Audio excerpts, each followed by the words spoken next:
नमस्कार मित्रांनो, माझ्या यूट्यूब चॅनलमध्ये तुमच्या सगळ्यांचं स्वागत आहे. मी तुमच्यासाठी घेऊन आलो आहे महाराष्ट्रातील स्टेट बोर्डच्या पुस्तकातील अभ्यासक्रम. कारण की वेगवेगळ्या परीक्षांसाठी आपल्याला महाराष्ट्राच्या स्टेट बोर्डचा अभ्यास करावा लागतो. तर मी आजपासून विज्ञान या विषयाचा अभ्यास सुरू करत आहे. तुम्ही पण माझ्यासोबत अभ्यास करा, आपण मिळून अभ्यास करूया. चला तर मग सुरू करूया. आजचा पहिला पाठ, इयत्ता 6वी. आपली अस्थि संस्था व त्वचा. आकृतीमध्ये कोणकोणत्या इंद्रिय संस्था दिसत आहेत? मागील इयत्तेमध्ये आपण शरीरातील काही इंद्रिय संस्था, त्यांची कार्य व शरीरातील त्यांची ठिकाणे यांची ओळख करून घेतली आहे. त्या आधारे खालील तक्त्यात रिकाम्या जागी योग्य शब्द लिहा.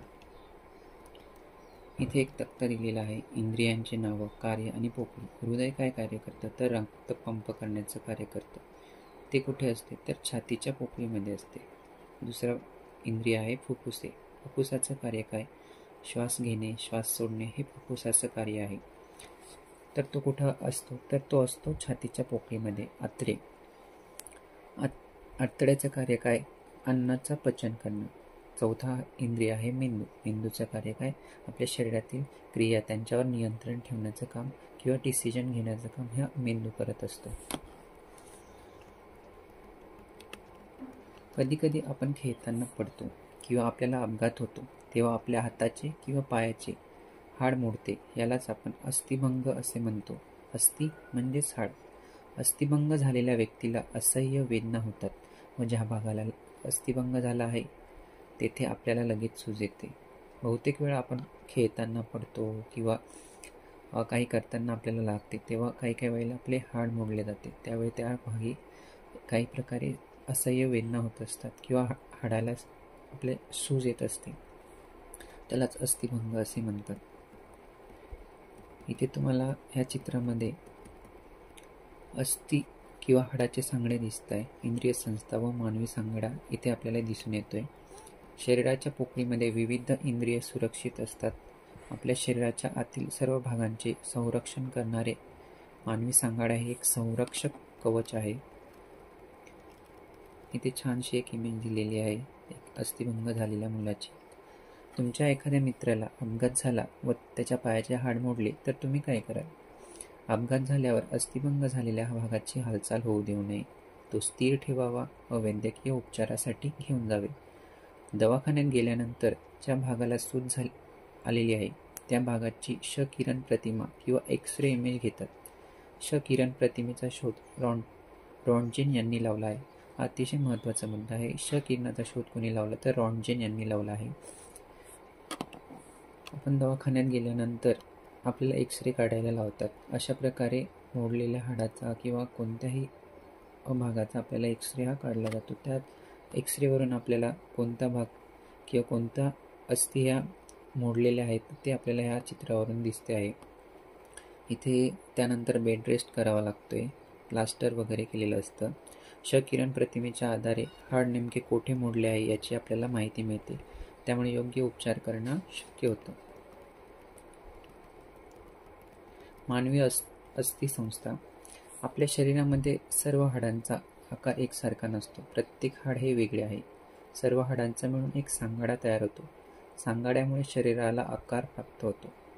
शरीरातील सर्व हाडे व कुरच्या एकत्र मिळून अस्थि संस्थेची रचना होते. हाडांची रचना कठीण असते. हाडे लवचिक नसतात. हाडांची रचना मुख्यत्वे 2 घटकांनी बनलेली असते.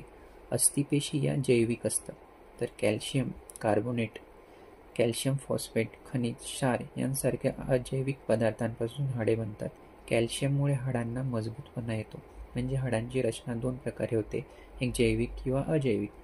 अस्थिपेशी ह्या जैविक आहेत, तर कॅल्शियम कार्बोनेट, कॅल्शियम फॉस्फेट, खनिज, क्षार हे यांसारख्या वस्तू अजैविक आहे. यांपासून आपल्या हाडांची रचना झालेली असते. कॅल्शियममुळे हाडांना मजबूतपणा येतो. शरीराला निश्चित आकार देऊन आधार देणाऱ्या तसेच शरीराच्या आतील नाजूक इंद्रियांचे रक्षण करणाऱ्या संस्थेला अस्थि संस्था असे म्हणतात.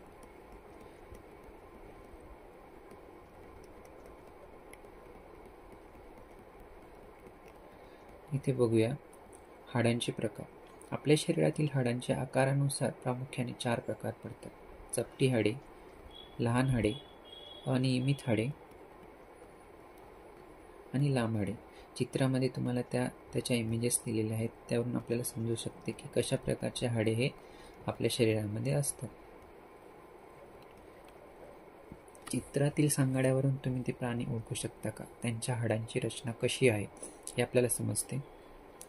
पहिले जे चित्र दिसतंय त्याच्यावरून तो एक उंटाचा प्रकार असेल असं जाणवतंय. दुसरा जो प्रकार आहे तो ड्रॅगन किंवा डायनासोर, आपण मूवीजमध्ये वगैरे बघितले असतील.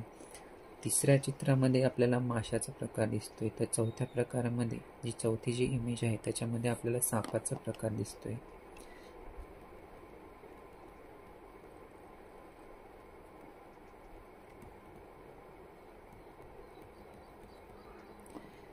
मानवी अस्थि संस्था ही 2 विभागांमध्ये विभागलेली असते.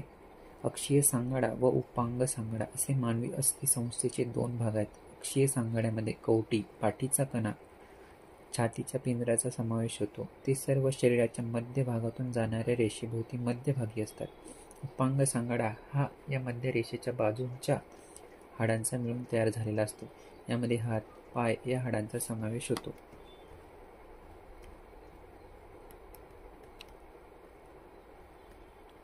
इथे तुम्हाला दिसतंय पूर्ण इमेज आहे सांगाड्याची. कवटी, छातीचा पिंजरा, पाठीचा कणा, हात तुम्हाला दिसतोय. पाठीचा कणा, हात, छातीचा पिंजरा तुम्हाला ह्या चित्रामध्ये दिसतोय. पाय, मानवी अस्थि संस्थेचा भाग. हा पूर्ण इमेज मानवी सांगाड्याची आहे. इम्पॉर्टंट पॉईंट, आपल्या शरीराची वाढ होताना हाडांची लांबी व आकार वाढत जातो. लहान मुलांच्या वयानुसार त्यांच्या हाडांची लांबी व आकारात फरक दिसून येतो, परंतु शरीराची वाढ ही एका विशिष्ट मर्यादेपर्यंतच होते. उंच व्यक्तीच्या पायातील हाडांची लांबी अधिक असते. इथे अक्षीय सांगाड्याचा प्रकार बघूया. अक्षीय सांगाड्यामध्ये कवटी येते. डोक्याची व चेहऱ्याची हाडे मिळून कवटी बनते. यातील हाडे आकाराने सपाट व मजबूत असतात. डोक्यात 8 आणि चेहऱ्यामध्ये 14 अशी एकूण 22 हाडे कवटीमध्ये असतात. कवटीमध्ये खालचा जो जबडा असतो तर त्या जबड्याची फक्त हाडांची हालचाल होत नाही, म्हणजे जबड्याची हालचाल होते, इतर भागाची हालचाल होत नाही. कवटी आपल्या शरीराच्या कोणत्या अवयवाचं संरक्षण करते याचं उत्तर द्या. छातीचा पिंजरा. तुमच्या छातीच्या डाव्या व उजव्या बाजूचा हात किंवा बोट फिरवा, दोन्ही मिळून किती हाडे आहेत ते बघा. मध्यभागी बोट फिरवा, किती हाडे जाणवतात? तर याचं उत्तर आहे छातीमधील पिंजऱ्यासारखी रचना असणाऱ्या भागाला आपण छातीचा पिंजरा असं म्हणतो. छाती एक उभे चपटे हाड असते, त्याला उरोस्थी जे मध्यभागी असते तुम्हाला इथे दिसेल, याला उरोस्थी असे म्हणतात. त्याला आडव्या चपट्या बरगड्यांच्या 12 जोड्या, इकडच्या साईडनी 12 आणि इकडच्या साईडनी 12 असं टोटल 24 आणि हे मधलं एक मिळून टोटल 25 हाडांचा मिळून छातीचा पिंजरा तयार होतो. तो मागून पाठीच्या कण्याला जोडलेला असतो. पाठीचा कणा कुलपासारख्या आकाराची हाडे एकमेकांशी उभी सरळ जोडून पाठीचा कणा तयार होतो. पाठीच्या कण्यात एकूण 33 हाडे असतात. इथे पाठीचा कणा जो दिसतोय याच्यामध्ये टोटल 33 हाडे दिसत आहे. हे टोटल ही सर्व हाडे लवचिक असून एकावर एक अशी रचलेली असतात. पाठीचा कणा मेंदूतून निघणाऱ्या चेतारंजूचे संरक्षण करतो. पाठीचा कणा कशाचं संरक्षण करतो? तर चेतारंजूचं संरक्षण करतो. महत्त्वाचं पॉईंट. आपल्याला पाठीचा कणा नसता तर काय झाले असते? उपांग सांगडा. हात व पाय. मानवी शरीरात 2 हात 2 पाय असतात. हात व पायांच्या विविध भागांमध्ये अनेक हाडे असतात. ती एकमेकांना सांध्यांनी जोडलेली असतात. हे तुम्हाला माहीत आहे का? आपल्या 2 कानांमध्ये 3 हाडे असतात. त्यापैकी कडी हे कानातील हाड आपल्या शरीरातील सर्वात लहान हाड आहे. हे तांदळाच्या दाण्या एवढे पोकळ असते. त्याचा आकार कडीसारखा असतो. इथे तुम्हाला ह्या चित्रामध्ये दिसून येईल.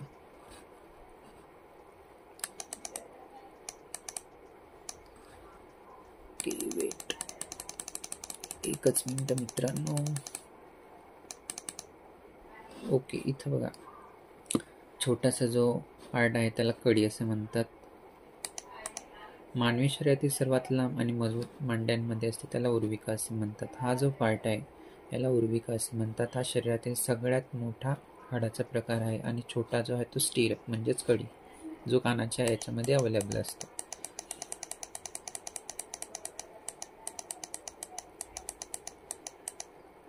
डोक्यापासून पायापर्यंत तुमच्या शरीराच्या वेगवेगळ्या ठिकाणी हालचाल करून पहा. शरीराचे भाग कोणकोणत्या ठिकाणी वागतात किंवा फिरतात याचे निरीक्षण करा. म्हणजे कोणत्या डायरेक्शनने फिरतात, किती रोटेशन होतं हे आपल्याला बघता येईल. त्यावरून आपल्याला त्याचे पार्ट करता येतात. आपल्या शरीरातील हाडे एकमेकांशी अस्थिबंधाने जोडलेली असतात. अस्थिबंध तर सांधा, ज्या ठिकाणी 2 किंवा 2 पेक्षा जास्त हाडे जोडलेली असतात त्या जोडणीला सांधा म्हणतात. सांधे 2 प्रकारचे असतात, चलसांधा आणि अचल सांधा. हाडांची हालचाल होते त्याला चलसांधा म्हणतात. उदाहरणार्थ हात, पाय यातील हाडे. अचल सांधा, हाडांची हालचाल होत नाही. उदाहरणार्थ कवटीची हाडे, खालचा जबडा सोडून. आता सांध्याचे प्रकार बघूया.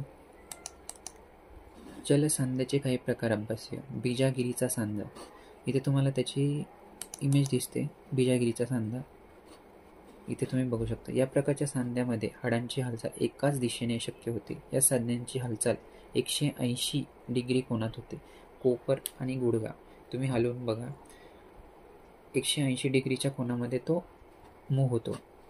त्यालाच बीजागिरीचा सांधा असं म्हणतात. 2 नंबरचा उखळीचा सांधा. या प्रकारच्या सांध्यांमध्ये हाडांची हालचाल 2 किंवा अधिक दिशांनी होते. या सांध्यांची हालचाल 360 डिग्री कोनात होते. उदाहरणार्थ खांदा, खुबा, तो तुम्ही रोटेट करून बघा, 300 डिग्री कोनामध्ये तो फिरतो. इथे तुम्हाला दिसतंय उखळीचा सांधा किंवा इथे सांधा कनेक्शन आहे, तो 360 डिग्री कोनामध्ये फिरताना तुम्हाला दिसेल. सरकता सांधा, या प्रकारच्या सांध्यामध्ये हाडे फक्त एकमेकांवर सरकू शकतात. उदाहरणार्थ मनगट, पायाचा घोटा यांमधील सांधे हे एकमेकांवर सरकू शकतात. इथे तुम्हाला ह्या इमेजमध्ये दिसेल, तुम्ही लगेच ते इमॅजिन करू शकता. एखादी वस्तू किंवा पदार्थ गरम, थंड, खडबडीत किंवा गुळगुळीत आहे याची जाणीव तुम्हाला कोणत्या अवयवामुळे होते? ऑब्व्हियसली त्वचा. त्वचा ही सर्व सजीवांच्या शरीराचा एक महत्त्वाचा व मोठा अवयव आहे. त्वचेचे केस असतात, तर पायांच्या व हातांच्या बोटांच्या टोकावर त्वचेवर नखे असतात. त्वचा या अवयवामुळे आपल्या स्पर्शाची जाणीव होते. त्वचा हे आपल्या शरीराचे महत्त्वाचे ज्ञानेंद्रिय आहे. शरीराच्या बाह्य आवरणाला त्वचा म्हणतात. त्वचेची कार्य काय?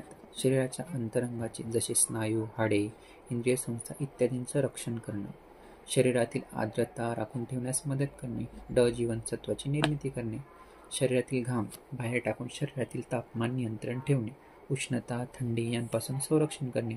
त्वचा स्पर्शेंद्रिय म्हणून कार्य करतात. आता ह्या डायग्राममध्ये त्वचेचे आवरण दिलेले आहे की त्वचेच्या स्ट्रक्चर दिलेले आहे. बाह्य त्वचा, अंतस्त्वचा किंवा उपत्वचीय थर. त्वचेची रचना. मानवी त्वचा ही मुख्यत्वे 2 थरांची बनलेली आहे. सर्वात वरच्या थराला बाह्य त्वचा म्हणतात, तर खालील त्वचाला अंतत्वचा म्हणतात. त्याखालील रक्तवाहिन्या व मज्जातंतूंची जाळी असते. शरीराच्या त्याच्या खाली उपत्वचीय थर असतो, तो शरीराचे तापमान नियंत्रणाचे कार्य करतो. महत्त्वाचं म्हणजे काय, कोणता थर तापमान नियंत्रणाचं काम करतो? तो उपत्वचीय थर हे तापमान नियंत्रणाचं काम करतो. बाह्य त्वचेचे वेगवेगळे थर असतात.